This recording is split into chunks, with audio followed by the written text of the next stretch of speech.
And we're back in the car like we never left. Welcome to the Confessions of a Not So Dangerous Mind podcast. I'd like to thank you all for spending some of your rainy, miserable Tuesday evening here with me in New York. But once again, we're going to skip past all that promotional jazz and get right to the guts of the episode. Another movie anniversary, a horror movie anniversary, celebrating its 31st anniversary of being released today. So all of the components are here for this to be a really exciting, upbeat remembrance episode.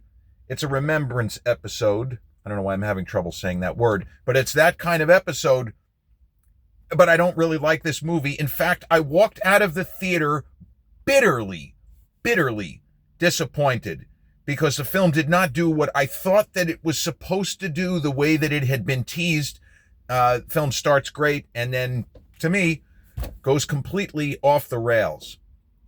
The movie in question, released on October 14, 1994, during my very first semester at New York University Film School, in which I took a class called The Horror Film with the phenomenal Professor David Legowski, who I think is teaching at Manhattanville these days, but what a great teacher and an absolute genius. But all of the pieces were in place. I was so geared up to see it. I wasn't necessarily the biggest fan of the, in Roger Ebert's phrasing, dead teenager movies. I thought the first Halloween was very good. The rest of them up to that point, Friday the 13th, I don't think there's ever been a good Friday the 13th movie. Nightmare on Elm Street, the first one's good. The third and fourth were good. Fifth, no. And Wes Craven's New Nightmare was teased as doing something different, that it was very meta, it was very intertextual, it was calling attention to itself. It was later known as being self-referential. Bear in mind, Scream was still a couple of years away, OG Scream, which was released late in 1996. I guess to qualify for the Oscars, did they really think that, I mean, I love it, speaking of Wes Craven, but was it really, is that why they put it in a couple of theaters? I think it was going to get, like, was Drew Barrymore going to get Best Supporting Actress? I mean, I guess. I thought the movie was phenomenal, but if they released it to try to get Oscar nominations, I mean, it seems crazy. But so with all of these components, I'm 20 years old. It's my first semester at New York University. I am loving the fact I'm going to school in the city. My dad's office is uptown. You could walk it, which I did sometimes. Easier to take the subway, obviously. But I was operating at just about the highest frequency of my life at age 20, first semester of New York University. And by this point, mid-October, I realized, hey, I can actually handle the workload. I am not going to flunk out of college and waste all of my dear old dad's hard-earned money. I mean, it sounds absurd, but these are the kinds of things that you think about when you are a disaster joke clown as a high school student, where you're failing almost every class. And then all of a sudden, not that much more than 2 years later, I am at a fine institution of academic learning. Again, I'm not making any jokes. New York University then is now good school. You could argue great school, one notch below Ivy. But I was nervous. By mid-October, though, I wasn't nervous anymore. I knew that I was going to pass all my classes. I knew that I had a chance to make the dean's list because I was engaged by the material. Very important. When I'm sitting in classes listening to stuff that I don't give a shit about, I was never able to pretend that I gave a crap. And I was not going to absorb the information like a sponge, which, as you know, I can and have the ability, like a super sponge, not even SpongeBob. But I have to at least have some interest in what material I'm being exposed to. And all throughout middle school and high school, there were very few classes where I wanted to do anything other than evacuate and not pay any attention to what I was listening to, whatever drivel was being flipped in my direction. But the advance buzz in the still, I mean, I knew people who had internet. I did not. You had internet at New York University. I think by 93, they had things like, you know, in the library, you had some kind of internet access. Of course, it's nothing like, 32 years later or 31 years later in the case of 94. But the advance buzz on Wes Craven's New Nightmare was that it was a different kind of horror film, which it is. And even as somebody who is not a fan of this film, it was something different. but I feel as if Wes, I don't want to say learned from his mistakes, because this film was a critical darling. This movie got the best reviews of any of the Nightmare on Elm Street series. It got better reviews than most of Wes Craven's filmography. I mean, Last House on the Left, you want to talk about doing remakes, right?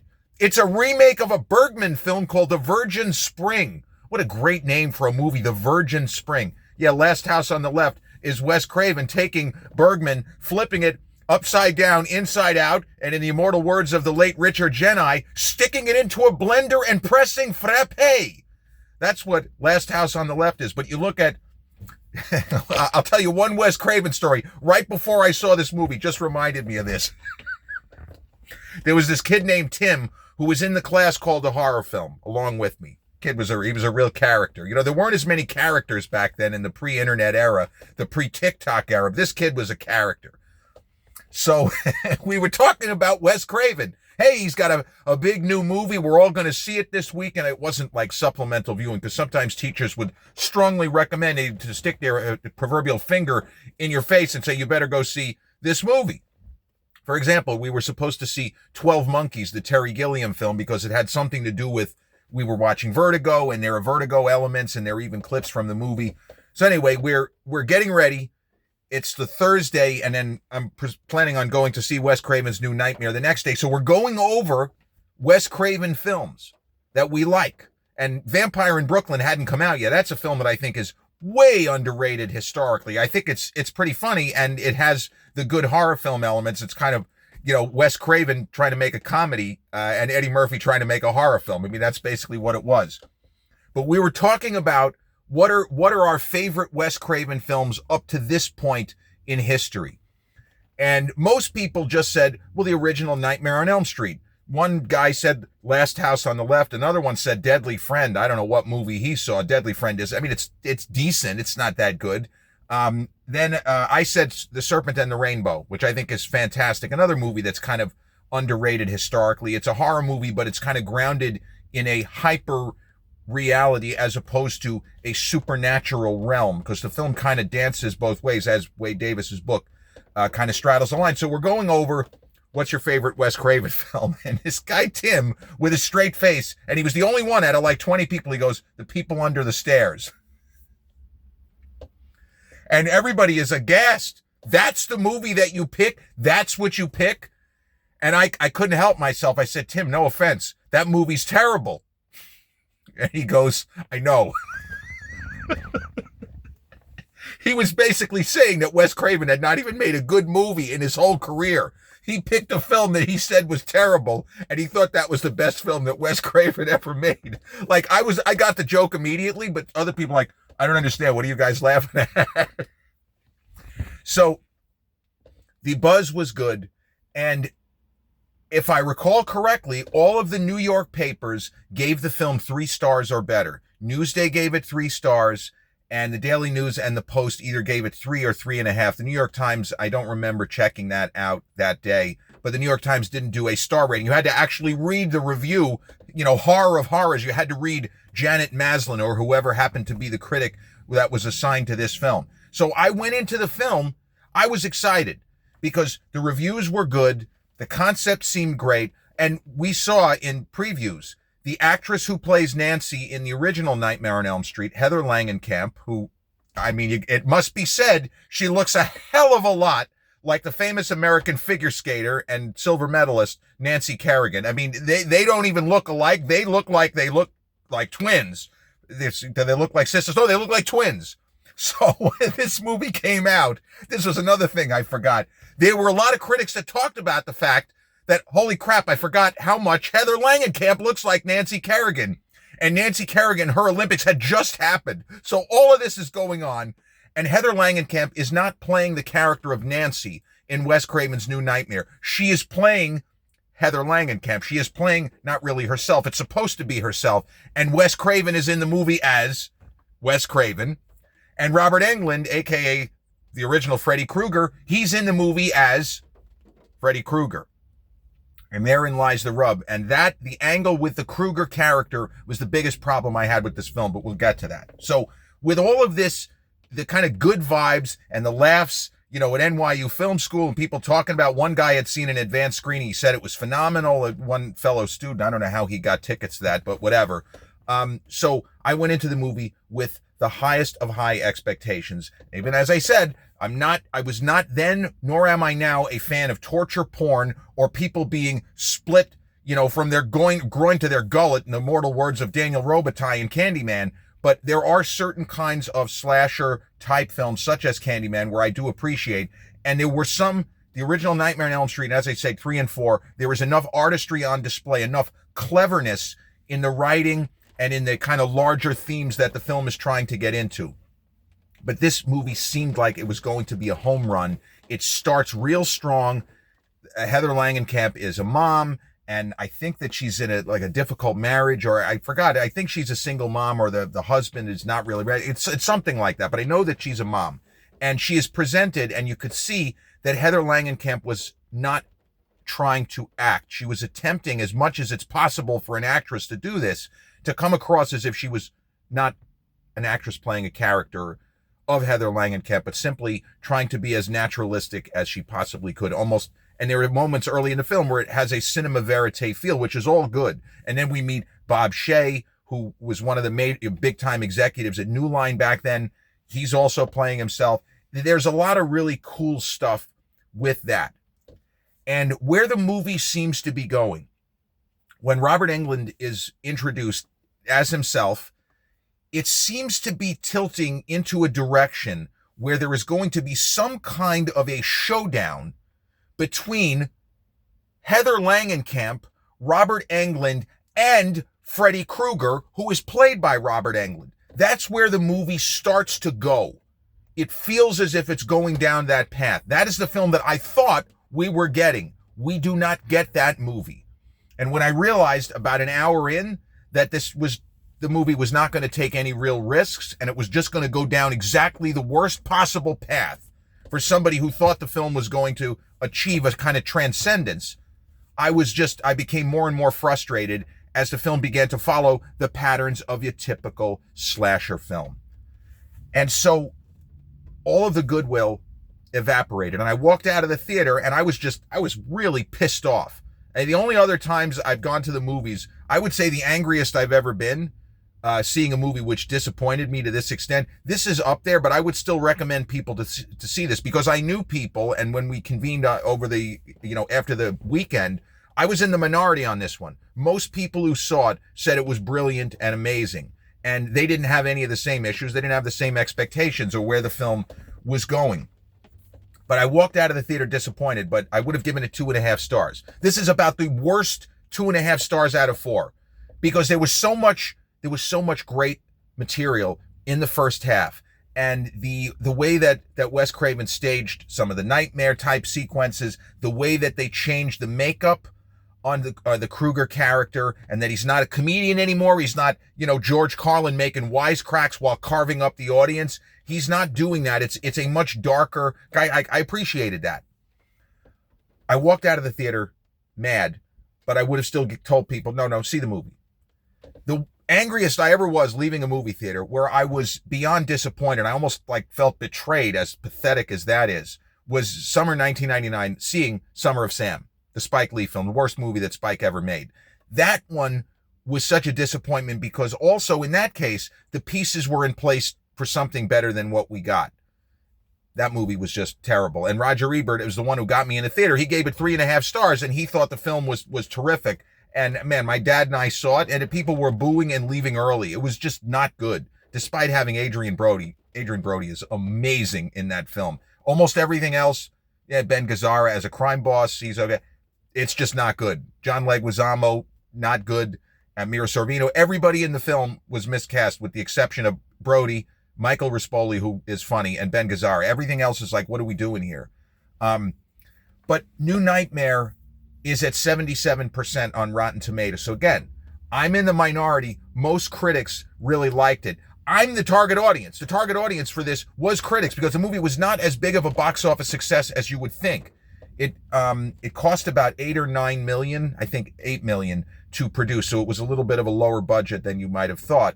But I don't think it even grossed 20 in the United States. And given that budget and the fact that the buzz was good as far as critics, you'd think the film would have cleaned up. But a lot of, I hate to say lunch pail horror fans, I don't know that I would have called myself a lunch pail horror fan, but a lot of people didn't like it. It seems that the alleged, smart kids who saw it, they liked it. I didn't. I don't know what that says about me. But a lot of kind of rank and file horror movie fans just, they wanted to see a straightforward slasher film, and instead they got something that was a little bit closer to high art, but it just went the wrong way. So I've only sat through the film one other time. It was probably about 20 years ago, before streaming. I saw it at the library on DVD. I said, what? It's been 10 years, whatever. Let me just check it out and see if it has improved. And it was even more rote than I remembered. Like, it was more of a carbon copy of some of the other slasher films. It just wasn't the movie that I was hoping for. And I feel like this one almost got graded on a curve because there were so many great ideas and notions to think about while we're watching the movie, but it doesn't take advantage. It doesn't really take enough advantage of the cast, in my opinion. John Saxon comes back as the father. It just doesn't get there. And I didn't see, I should say I haven't seen, I know they did a reboot of sorts. I did not see that. I wasn't interested.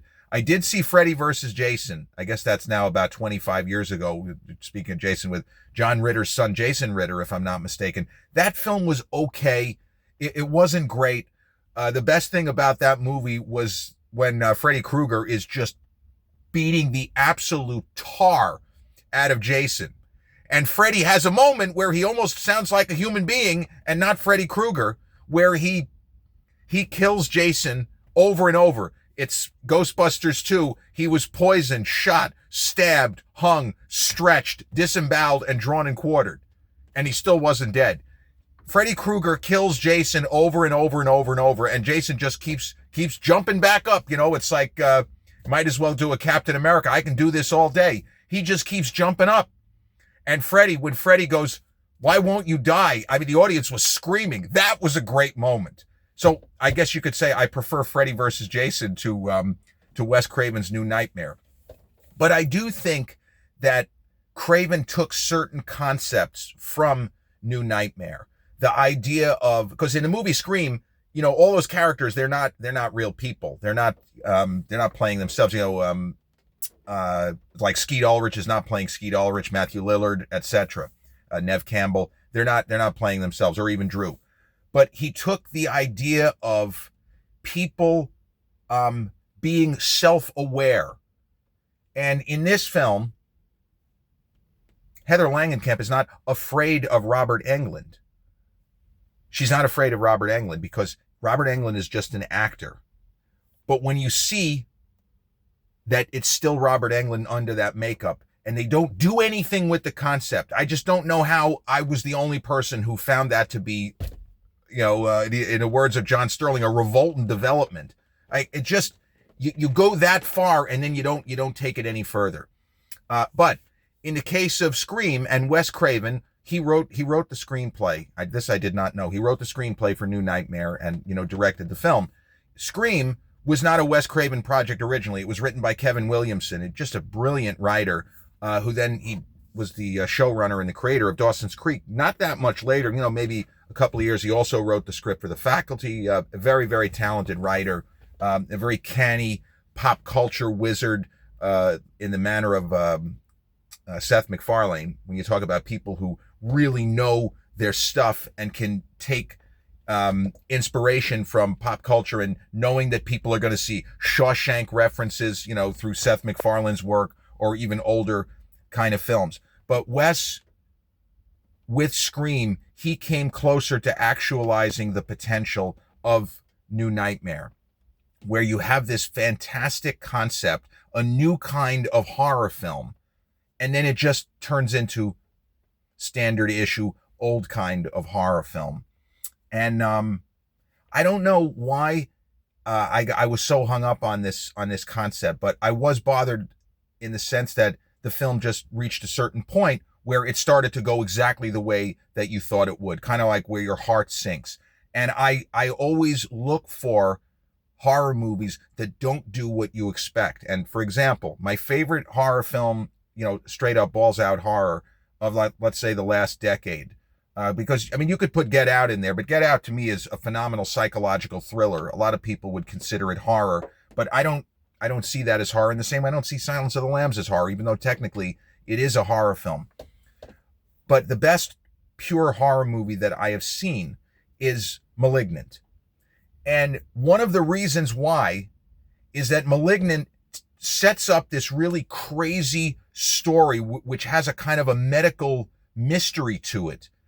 And there's a moment about halfway through where we think that it's going down a certain road. The movie teases an idea that it's now just going to be a series of elaborately orchestrated kill and or torture sequences, a la Saw, a la Final Destination.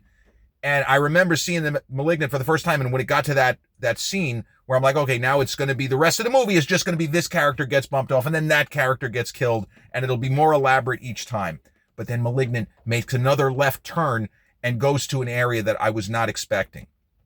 And I guess I always want to see something great, or at least something that tries to be great. As Nightmare on Elm Street 1 and 3 and 4, I think, succeed in being great. New Nightmare had the best concept and the best people behind the scenes, at New Line, giving Craven all that he needed. As I like to say, it's a very confident production. You can see that the people working on the film, they all believed in what they were doing. Nobody half-assed it. And I really like Heather Langenkamp's performance. And the Nancy Kerrigan angle doesn't mean anything if you're in your 20s now. The whole thing that I just said with Nancy Kerrigan means nothing. You might not even know who that is. But if you could transport yourself to the days of O.J. Simpson on trial, which was when this was going on. I think the criminal trial had started. Man, what a fucking mess that was. But you could transport yourself to those days where Nancy Kerrigan was a media star. She hosted Saturday Night Live, and Heather Langenkamp, you could swap one for the other and nobody would know. Maybe it was actually Heather Langenkamp who almost won. I never saw them together, did you? I don't think that, even though Tubi, the free app Tubi, has a phenomenal selection of horror films, I don't know that A Nightmare on Elm Street is free on any streamers. It's not on Netflix or Max or Paramount Plus or Amazon Prime for free, to my knowledge, but you can rent it. You also could check local listings. This time of year, it's probably just airing on good old TV. But this is a film that I always recommend people to see because my reaction is so much different. This is a film that is an acknowledged classic, and there are many people who will say of the original run of Nightmare on Elm Street films through, Freddy's Dead, The Final Nightmare, and then this is the best movie out of the six. There are people that I would never put it above the first one, but there are people who consider this one of their favorite horror films. And sometimes it feels like longer than 31 years ago, but other times, walking out of the theater angry that day, it feels like it happened more like 15 years ago. It's tough to do horror right, and certainly for a more finicky horror connoisseur such as myself. My range of knowledge really only goes through the 90s, where I would consider myself to be a horror film aficionado. And not just because I took the class to horror film. I read a lot of books, and the late, great NYU film professor, William K. Everson, his last semester teaching was my first, and he was always, popping his head, and he was excited about what Professor Legowski was teaching, because Everson was, among many other things, radio talk show guest. He used to go on with Joe Franklin all the time. I'm throwing names that you've never heard of. I'm sorry. But William K. Everson wrote a lot of books on horror films, which when I was in elementary school and middle school, I read. I didn't know who this guy was. And then here he is. He's an NYU professor and a kind of a close confidant of Professor Legowski, from what I understood. But Wes Craven's New Nightmare, released on this day 31 years ago, a box office success, although not as big a hit as was expected. It made about a little less than 2.5 times its production cost, but a film that the critics liked then and like now. And I am an outlier in that I was bitterly disappointed. 2.5 stars out of 4, maybe 6.5 out of 10 if I'm grading a little bit on a positive curve. But a movie that I am not a fan of, but one that I acknowledge is a classic, and don't take my word for it. Go see it if you haven't. If you've seen the new Nightmare on Elm Street, if you're not familiar with the old run, well, I wouldn't start with this. I would actually go back to the 1984 and see, a very young Johnny Depp as Glenn. Depp doesn't really do that much with that role. Like, if you didn't know that this was somebody who was going to become a major player, you would think, wow, he's a good-looking guy, but he can't act. That might be the takeaway that you would have for the original A Nightmare on Elm Street. But Wes Craven's New Nightmare, starring Heather Langenkamp and Robert Englund, and I think, as I said, John Saxon, who plays the father. I don't know if Amanda Wiss, the mom, came back. See, I'm getting fuzzy because I haven't seen this movie in so long. But written and directed by Wes Craven and produced by New Line Cinema, who was represented in the film not only by Craven, but one of the top-level executives at the time, Bob Shaye. This has been episode 628 of the Confessions of a Not-So-Dangerous Mind podcast. I'd like to thank you all so much for spending some of your rainy, miserable Tuesday evening here with me in New York.